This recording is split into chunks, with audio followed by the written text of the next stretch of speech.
দাঁড়াও ভাই।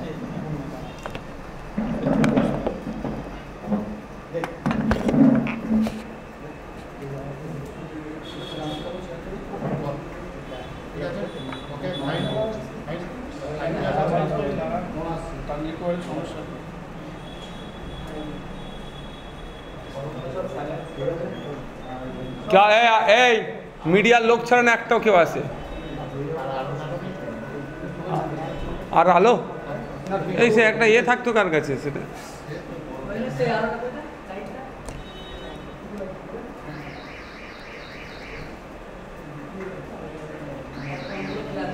রেডি করি যারা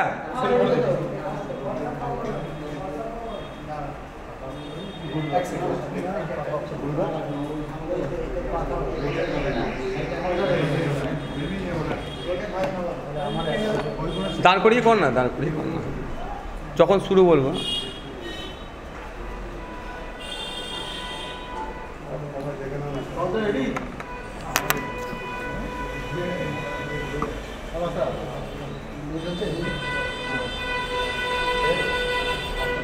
রেডি করি?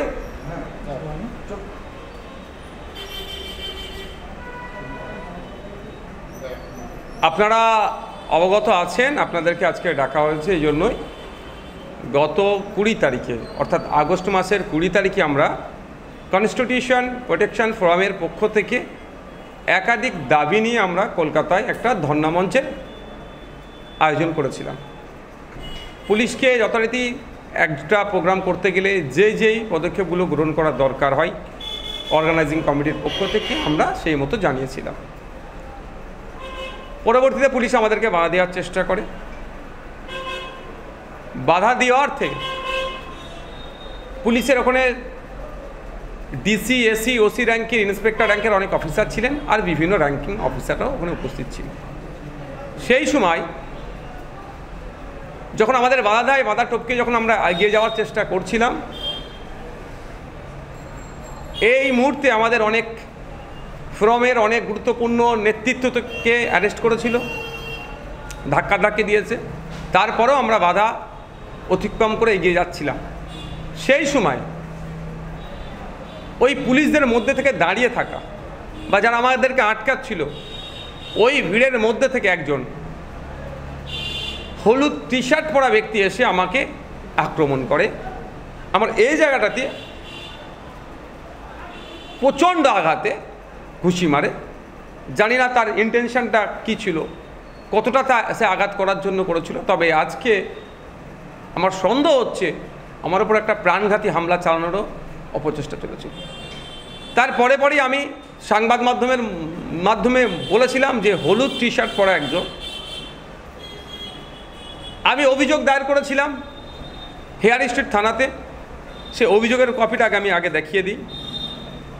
যে অভিযোগে আমি হেয়ার স্ট্রিট থানায় 20 তারিখে অভিযোগ করেছি, সেখানে সরাসরি আমি বলেছি, দেখুন এখানে আছে যে একটি হলুদ টি শার্ট পরিহিতা অজ্ঞাত পরিচয় ব্যক্তি, যিনি হয়তো পুলিশকর্মী বা শাসক দলের সঙ্গে যুক্ত কে হতে পারেন, আমার কাছে এসে হঠাৎ আমার পেটের অংশে ঘুষি মারেন। স্পেসিফিক এটা উল্লেখ করে অভিযোগ দায়ের করেছি। এখনও পর্যন্ত কলকাতার হেয়ার স্ট্রিট থানার পক্ষ থেকে একজন বিধায়কের উপরে এই প্রাণঘাতী হামলা চালালো কে, এটা এফআইআর পর্যন্ত করেনি বা এফআইআর নাম্বার পর্যন্ত আমাকে দেওয়া হয়নি। গতকালকের পর্যন্ত খবর, এখনও আমি আপডেট নিচ্ছি যে এই ধরনের কিছু, অর্থাৎ হয়েছে এরকম একটা ভাব। তো প্রশ্ন এখানে, তারপরে কিন্তু আমি তো থেমে থাকার ছেলে নয়। আমি আমার যে ইন্টেলিজেন্স আছে, ভালোবাসার মানুষজন আছে যারা আপনাদের মতো ভিডিও করছিল, এই জায়গা থেকে খুঁজে বার করে প্রথমে আমি ভিডিওটি উদ্ধার করি। আজকে ভিডিওটি আপনাদের সামনে পরিবেশন করব। সাথে সাথে তার নাম, তার বাড়ি কোথায়, সে কি পুলিশের লোক না সিভিলিয়ানের মধ্যে কি শাসক দল ঘনিষ্ঠ, এই সবগুলো আমি আমার যে টিম আছে তার মাধ্যম দিয়ে আমি খুঁজে বার করেছি। সেইগুলো আজকে আস্তে আস্তে আপনাদের সামনে আমি পরিবেশন করব। প্রথমে আমি ব্যক্তিটিকে আপনাদের দেখাই, যে ব্যক্তিটি কে। ব্যক্তির পরিচয় পরে দেব, এই হচ্ছে হলুদ টি শার্ট পরিহিতা যিনি আছেন, দেখেন হলুদ টি শার্ট পরিহিতা যিনি আছেন, আমি ঘুরাচ্ছি, প্রত্যেকের দিকে ঘুরাবো, দূরে থাকুন, সব দেখতে পাবেন, সবাইকে দেখানোর জন্যই আজকে দেখেছি আমি। আপনাদের মাধ্যমে বাংলার মানুষকে দেখাবো যে আমার উপরে প্রাণঘাতী হামলা কে চালাতে এসেছিল, কে এই ব্যক্তি, এর পরিচয় কি, ডেট অফ জয়নিং কবে হচ্ছে পুলিশে, ডেট অফ রিটায়ারমেন্ট কবে আছে, ডেট অফ বার্থ কি, সবটাই আপনাকে আমি দেখাবো। এই ব্যক্তিটি আমাকে হামলা করে, আমার উপর প্রাণঘাতী হামলা চালায়। আপনাদের জানিয়ে রাখি, সেই দিন মেডিকেল রিপোর্টে যতটা এসেছিল পরবর্তীতে ভয়ঙ্কর অবস্থা, আমার লিভারেও হয়তো আক্রান্ত হয়েছে, আমার লিভার আক্রান্ত হয়েছে। তো আমি এই মুহূর্তে বলতে পারছি না, কারণ আমি অসত্য পথ অবলম্বন করে পলিটিক্স আমি করি না। গত 2 দিন ধরে আমার প্রচণ্ড ব্যথা হচ্ছে এখানে। আমি ডক্টর সাহেবদের সাথে যোগাযোগ করেছি, তিনি আমাকে জানিয়েছেন ওই আগামীকাল বা পরশুদিন আমাদের কলকাতায় ধর্মমঞ্চ হচ্ছে, এই ধর্মমঞ্চের স্থল থেকেই আমি ট্রিটমেন্টে যাব। এখানে আমার সিটি স্ক্যান, ফুল ইউএসজি না কি সব বললেন, আর করবেন যে লিভারে আক্রান্ত হয়েছে কি হয়নি, কেন এত ব্যথা হচ্ছে কেন। যাক, এই ব্যক্তিটি আমি আরও ভালোভাবে বেশ কয়েকটি ছবি আপনাদের দেখাবো। এই ব্যক্তিটি আমার উপরে যে হলুদ শার্ট পরে আছেন তিনি আক্রমণ করেছেন। আমি ডে 1 থেকে আপনাদের বলেছি যে আমাকে হলুদ টি শার্ট পরিহিতা ব্যক্তি যিনি পরেছিলেন হলুদ টি শার্ট, তিনি আমাকে মেরেছেন। আমি অন্য কোনো কারো কথা বলিনি। তো একটা জিনিস আমি এস্টাবলিশ করে দিলাম যে আমার উপরে যে আক্রমণ হয়েছিল, সে ডে 1-এ যেটা বলেছিলাম হলুদ টি শার্ট পরেছিলেন, আজকে তার প্রুফ দিচ্ছে। এবার এর ভিডিওটা আপনাদের দেখাচ্ছি কিভাবে আসছে, আমার উপরে কিভাবে আক্রমণ করছে এবং আক্রমণ করে কিভাবে ফিরে যাচ্ছে, এটা দেখার দরকার। বাংলার মানুষ আজকে দেখছে, আপনাদের মাধ্যমে বাংলার বাইরের মানুষও দেখবে যে একজন বিরোধী দলের বিধায়কের ওপরে কিভাবে পুলিশের মধ্যে থাকা ব্যক্তি প্রাণঘাতী হামলা চালালো। আর এতদিন হামলা, আজকে 20 তারিখে হামলা চালিয়েছে, আজকে 29 তারিখ, 9 দিন হয়ে যাওয়ার পরেও এই বিষয়ে পুলিশের সদাত্মক ভূমিকা নাই। আমার অপরাধটা কি? আমার অপরাধটা এটাই যে জল জমি জঙ্গলের স্বাভাবিক অধিকার আদিবাসীদের কেন কেড়ে নেওয়া হবে। 2006 ফরেস্ট রাইট অ্যাক্টকে অ্যামেন্ডমেন্টের নামে যে আদিবাসীদের থেকে জঙ্গলকে কেড়ে নেওয়া হচ্ছে, এর প্রতিবাদ আমি করি। প্রিন্সিপাল অ্যাক্ট 1995 ওয়াকাফ আইনের অ্যামেন্ডমেন্ট করে 2025 সালে যে নতুন আইন নিয়ে এসেছে, এই আইনের বিরোধিতা করছি। এটা মুসলিম সম্প্রদায়ের উপরে ধর্মীয় ভাবাবেগের সাথে সাথে ধর্মের ওপরে আক্রমণ হচ্ছে, সংবিধানের একাধিক আর্টিকেলের ওপরে আক্রমণ হচ্ছে, এর বিরোধিতা আমি করছি। আমার ওপরে আক্রমণের কারণ কি? ফেক ST/SC সার্টিফিকেট রমরমা মার্কেটে। যারা এসটি নয়, যারা এসসি নয়, তারা ST/SC কোটায় চাকরি পাচ্ছে, এর বিরোধিতা আমি করছি বলে। আমার অপরাধটা কি? আমাকে কেন প্রাণে মারার চেষ্টা হচ্ছে? হয়তো আমার কাছে ফোর্স না থাকলে এতদিন হয়তো আমাকে প্রাণে মেরেই দিত এরা। যে আমি প্রতিবাদ করছি যে ওবিসি আপনি সার্টিফিকেট দিচ্ছেন, ঠিক কথা, কল্যাণী ইউনিভার্সিটিতে জিওলজি ডিপার্টমেন্টের যারা পিএইচডির জন্য চান্স পেল, সুযোগ পেল, OBC A OBC B category থেকে আমরা দেখতে পেলাম তার মধ্যে একজনেরও মুসলিম পিছড়ে বর্গের মুসলিম সম্প্রদায়ের উপস্থিতি দেখতে পেলাম না। এর প্রতিবাদ করছি। কেন আপনি শেরশাবাদিয়া জনগোষ্ঠীকে ওবিসি এ থেকে তুলে ওবিসি বিতে পাঠালেন? এই ধরনের অনেক বানিয়া সম্ভবত জনগোষ্ঠী আছে, এ থেকে তুলে বি থেকে পাঠালেন। এই অন্যায়ের প্রতিবাদ করছি। আমার পরিযায়ী ভাইরা, বাঙালি যারা ভিন্ন রাজ্যে কাজে যাচ্ছে, তাদের উপর আক্রমণ হচ্ছে, লাশ হয়ে ফিরে আসছে।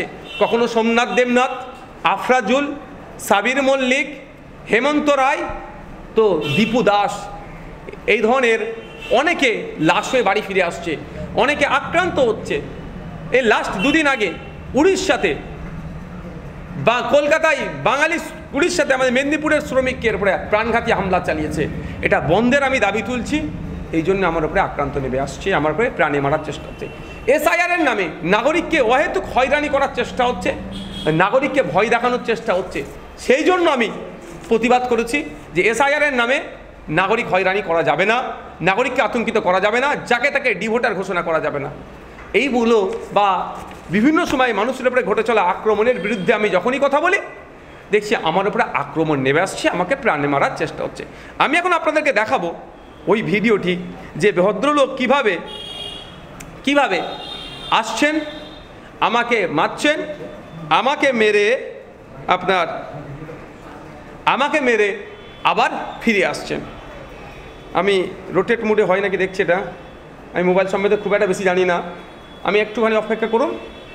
এই দেখুন, এখানে দেখুন এই হলুদ জামা পরিহিতা ব্যক্তিটিকে দেখুন, আমি পরে দেখাবো। ঢুকছে, হ্যাঁ দেবো দেবো, অবশ্যই সবাইকে ভিডিওটি দেবো। আপনাদের বলবো আগে দেখুন, আমি আর একবার দেখাবো, আগে দেখে নিন। আপনারা নজর রাখবেন হলুদ টি শার্ট পরা ওই ব্যক্তিটি, আমি বলছি তার ব্যাখ্যা করছি আপনাকে, অনেক ব্যাখ্যা আছে এর মধ্যে। আপনারা হয়েছে দেখা মেরে বার হবে, ঢুকছেন, মারলেন, আবার বেরিয়ে চলে আসলেন। ভিডিওটি সমাপ্ত হয়েছে।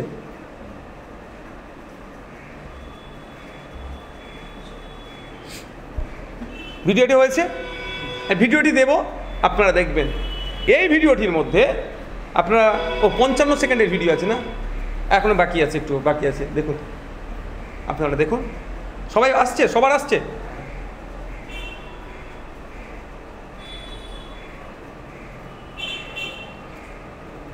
আপনারা ভিডিওটি দেখুন, তারপরে আমি ব্যাখ্যা, মানে এনার যখন বার হবে এনার বডি ল্যাঙ্গুয়েজটা আপনারা একটু দেখবেন। যখন ইনি বার হবেন, এই ভদ্রলোকের নাম, ভদ্রলোকের ঠিকানা, ভদ্রলোক পুলিশ কি সিভিলিয়ান, সবটাই আমি ডিসক্লোজ করব। রাজ্য প্রশাসন কি ঘুমাচ্ছে? একটা বিধায়কের উপরে প্রাণঘাতী হামলা চলল, তারপরও রাজ্য প্রশাসন নড়ে চড়ে বসলো না। এখন কি করছে? একটা এফআইআর পর্যন্ত করেনি, না খুঁজে পাচ্ছে না। যদি না খুঁজে পাই আমি খুঁজে দিচ্ছি। এ দেখুন, এই ভিডিওটি আপনাদেরকে দেব। এই ভিডিওটি যখন দেব আপনারা দেখবেন ডিসি স্যার ওখানে উপস্থিত ছিলেন, সম্ভবত ডিসি 3।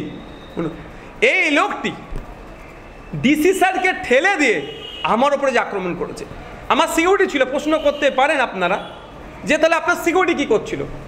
যখন দেখছে যে অশোক স্তম্ভ দিয়া স্টার চিহ্ন ডিসি, তারা এসপি র্যাঙ্কিং তারা অফিসার হয় গ্রামীণ এলাকাতে, শহরে আমরা ডিসি যাকে বলি, বা সিপি র্যাঙ্কের যারা অফিসার হয়, তো যখন ঢুকছে ডিসিকে যখন ধাক্কা মেরে দিয়ে উনি ঢুকছেন, নিশ্চিতভাবে এরা ভেবেছেন যে সিভিলে থাকলে ওরা হচ্ছে সিপি হতে পারে, বা মানে ওনার থেকেও বড় অফিসার। কারণ সাহস হয় না একটা কনস্টেবলের, একটা ওসির, একটা এসির, যেখানে ডিসি উপস্থিত থাকবে, এসপিরা উপস্থিত থাকবে। ইনারা ভেবেছেন ইনার থেকেও বড় অফিসার, সেই জন্য হয়তো ধাক্কা দিয়ে এসে সাহেবের সাথে কিছু বলবেন, ফলে যে আসছিল আটকায়নি। তার প্রমাণ আপনাকে দিচ্ছি যে আপনার ভিডিওটা যেটা দেবো দেখবেন, রাইট সাইডে ডিসি স্যার দাঁড়িয়েছিলেন, যে ডিসি স্যারকে ধাক্কা মেরে কীভাবে উনি আগিয়ে আসছেন। আমি আপনাদের একটু শুধু দেখিয়ে দিতে চাই।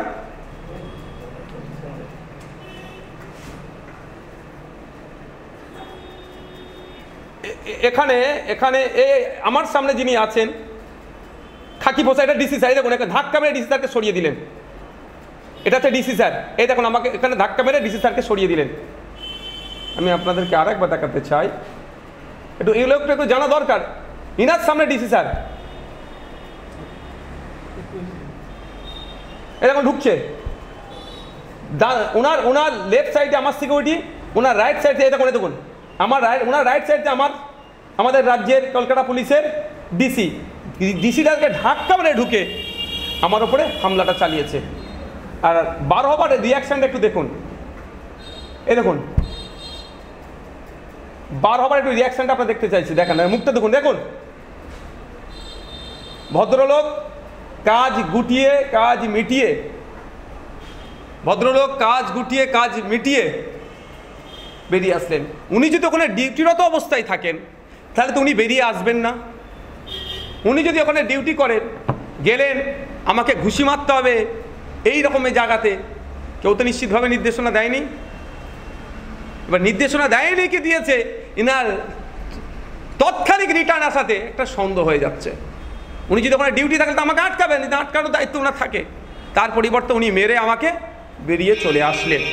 এবার আমি ওনার একটু ডিটেলসটা আপনাদেরকে জানাতে চাই, ভদ্রলোকের জানা দরকার। ইনার ফ্যামিলি না কালকে আবার প্রেস কনফারেন্স করে বলে আমার নামে, কারণ এখন তো মহিলাদেরকে দিয়ে প্রেস কনফারেন্স করিয়ে দিচ্ছে। এই ভদ্রলোকের নাম হচ্ছে প্রদীপ কুমার দে। এই ভদ্রলোকের নাম প্রদীপ কুমার দে, কলকাতা পুলিশের উনি একজন কনস্টেবল। ওনার ডেট অফ বার্থ একটু জেনে নেওয়া দরকার। 28/1/1971 সালে ওনার ভদ্রলোকের জন্ম। ওনার গার্জেনের নাম ধীরেন্দ্রনাথ দে। ওনার বাড়ি, প্রিন্টটা ছেড়ে গেছে রে বাবা, বলছি বাড়ির ডিটেলসটা বলছি, কারা প্রিন্ট করেছে। আচ্ছা, ওনার ডেট অফ জয়নিং 31/1/1995 সালে উনি কলকাতা পুলিশে জয়েন্ট হয়েছেন।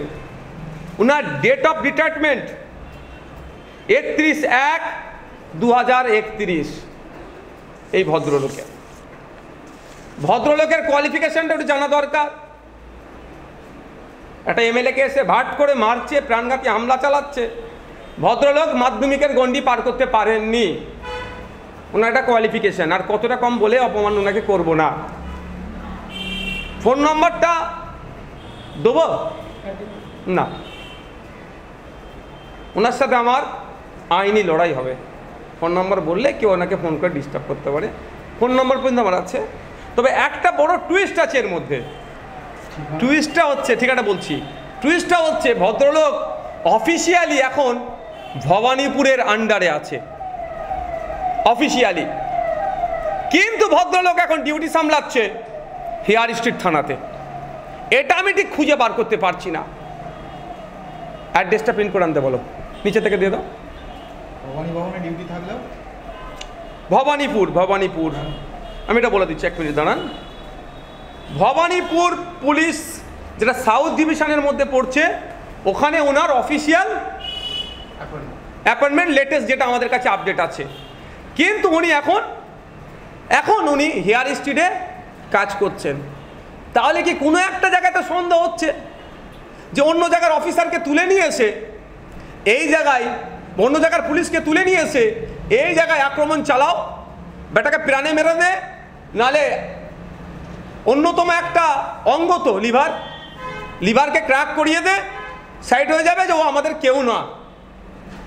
কারণ কোথায় ভবানীপুর সাউথ ডিভিশন, কোথায় সেন্ট্রাল ডিভিশন, এখানে খাতায় কলমেও প্রমাণ নেই। তাহলে পুলিশ মন্ত্রী কি করছেন? তার পুলিশ এসে আমাকে প্রাণে মারার সর্বোচ্চ চেষ্টা করলো, 9 দিন হতে চলেছে, কি করছেন?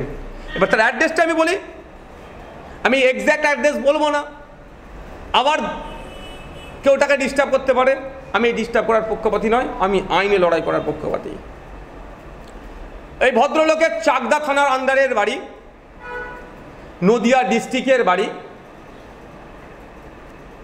দুটো বললাম, থানার নাম বললাম যে থানায় বাড়ি, আর কোন জেলাতে বাড়ি। চাকদা থানা, নদিয়া জেলাতে। এই আমি ডিটেলস তুলে দিলাম। আমার এখানে গুটিকে এক প্রশ্ন থেকে যাচ্ছে যে ওই ভদ্রলোককে ভবানীপুরের পুলিশ স্টেশনে যার ডিউটি, সে হেয়ার স্ট্রিটে এখানে আসলে কি করে? হেয়ার স্ট্রিটে তিনি ডিউটি সামলাচ্ছেন কিভাবে? খাতায় কলমে তো এখনো দেখতে পেলাম না। যদি